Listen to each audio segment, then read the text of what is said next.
Hey, what's up, everybody? This is Charles, and I welcome you guys to another episode of the Dreamerspro Show, where we cover everything from sports, hot topics, classic debates, entertainment, and when we give you guys a fresh perspective on things and how we see them. And in today's episode, the topic is Paul George finally beginning to silence his critics this year? So that's the topic I'm going to get into in today's video. But before we get into that, I want you guys to please make sure you go ahead and hit the like button, hit the subscribe button, and hit the notification bell to be notified whenever we drop our content. Also, make sure you go ahead and check out Dreamerspro Max, an online sports community that we created.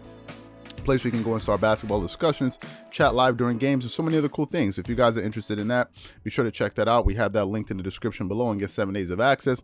And also make sure you go ahead and click the join button to join the channel to receive loyalty badges from our channel. Anyway, so let me get into this topic here. This is an interesting video for me here. Now, going into the bubble last year, a lot of people pegged the Clippers to be one of the favorites going into the Orlando bubble. Certainly I did, and a lot of people out there did. Why? Because of the team that the Clippers were able to put together in the offseason. If you guys remember, just the year prior, Kawhi Leonard had won his championship with the Toronto Raptors. He was a free agent. He was easily the most coveted free agent that you can think of over the last probably 5 years or so. You got to go a while back to really think of the person before him that was coveted that much. And a lot of it had to do with the leverage that he had, because he was fresh off of an NBA championship and he won a finals MVP. So every team was clamoring for him. It ultimately ended up coming down to a few teams, which were the Los Angeles Clippers, the Lakers from what I heard, and then the Toronto Raptors. Ultimately, Kawhi Leonard ended up signing with the Los Angeles Clippers, and then somehow, some way, he was able to get Paul George to go out there and pretty much terminate his contract with the Oklahoma City Thunder and get him to come play alongside him with the Los Angeles Clippers, a team that had taken the Golden State Warriors, a fully healthy Golden State Warriors, to 6 games in round 1. So people were thinking, okay, you airdrop both of these guys into this team. This team is going to be one of the best teams in the NBA, if not the best team in the NBA, if not the best team in the NBA. And a lot of us expected them to come out of the Western Conference.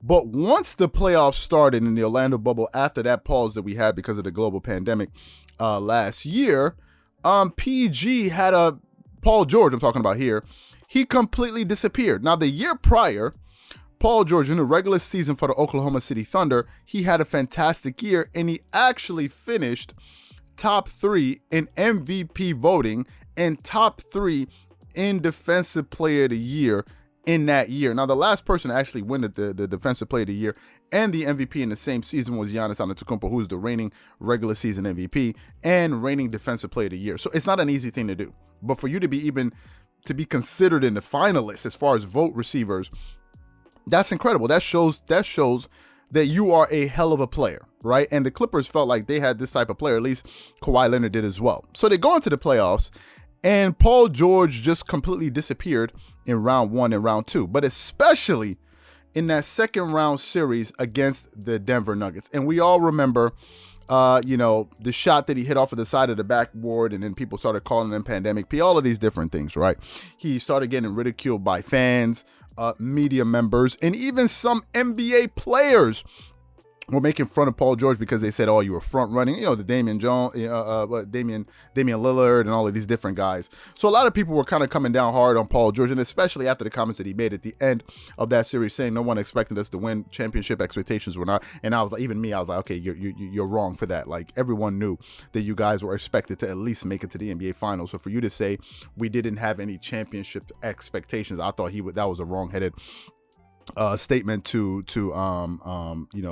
make about him. But in all of that, we somehow forgot that Paul George is a hell of a basketball player. Somehow we forgot. Let me give you guys some of Paul George's career accomplishments, because I think in all of this, it kind of gets lost. In that 1 or 2 years that he had, those bad runs that he had with the Oklahoma City Thunder, we kind of forget that Paul George is a hell of a player. So let me give you Paul George's accomplishments. He's a 7-time All-Star. He's been on an All-NBA first team. He's been on 4 All-NBA third teams. So the guys have been on 5 All-NBA teams. He's been on 2 All-First defensive teams, 2 second defensive teams. So he's been on 4 All-Defensive teams. But this year, however, going into these playoffs, Paul George has really made a resurgence back into the playoffs, and a lot of people are starting to respect him again. You hear a lot of the commentators on TV saying, no more pandemic P. I don't want to hear any more of this, because Paul George has been performing well. This year, he doesn't look flustered. He looks focused.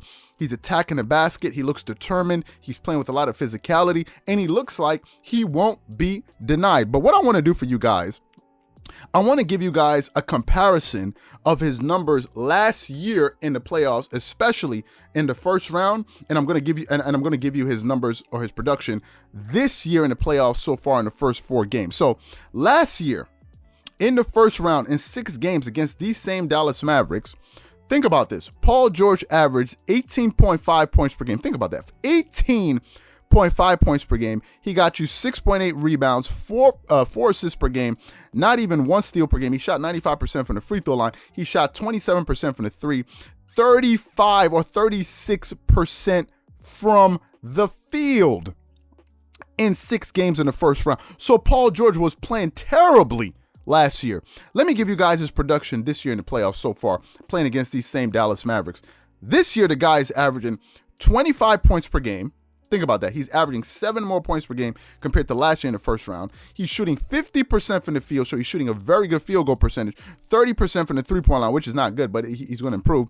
He's shooting 95% from the free throw line, getting you 8.5 rebounds. He no longer looks like the guy that he did last year. You don't hear anyone out there coming out and say, oh, you're a pandemic P, or this and this and that. He's not that player anymore. And to be quite honest with you, him and Kawhi Leonard are becoming one of the best 1-2 punch duos in the playoffs.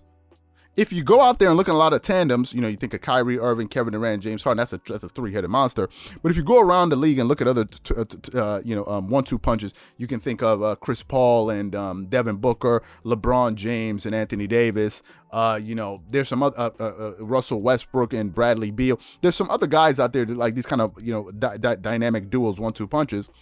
You can make an argument that the Clippers have one of the best, or not the best, 1-2 punch right now in the playoffs. I've already spoken about Kawhi Leonard's production, but so far, he is doing a great job silencing his critics. There's just no 2 ways to cut it. He said going this year that he was on a mission, that he was going to make up for the performance that he had last year in the playoffs, and so far he's living up to he's living up to what he said. Paul George is putting up better numbers in the playoffs than he did in the regular season, and he had a bounce back year in the regular season compared to the season before. He had a much better year with the Clippers this year, and I think in the month of April, he carried the team. When Kawhi Leonard was out, he played 12 games. Kawhi Leonard only played 6 games. Paul George played 12 games, and he carried the team, right? So Paul George is really bouncing back. He's given Kawhi Leonard the help that he needs, and they're looking good out there. In the first 2 games, a lot of people kind of wrote them off, but he's bounced back, and he's doing his thing. And kudos to him, because I think he's doing a really good job. The work is not done yet. There's still a long way to go, but so far, so good. And I think it's good that we just kind of acknowledge the fact that this guy is really bouncing back in a major way, and it's a good thing for him. So what I want to know from you guys is, do you think Paul George, up until this point, is doing a good job silencing his critics, or do you say, listen, he's doing a good job, but I need to see more? Whatever you guys think, please leave your thoughts and comments in the comment section below. Again, if you enjoyed the video, be sure to make sure you go ahead and hit the like button, hit the subscribe button, and hit the notification bell to be notified whenever we drop our content. Once again, this is Charles here from Dreamers Pro. Wishing you guys an amazing day and catch you guys on the next episode.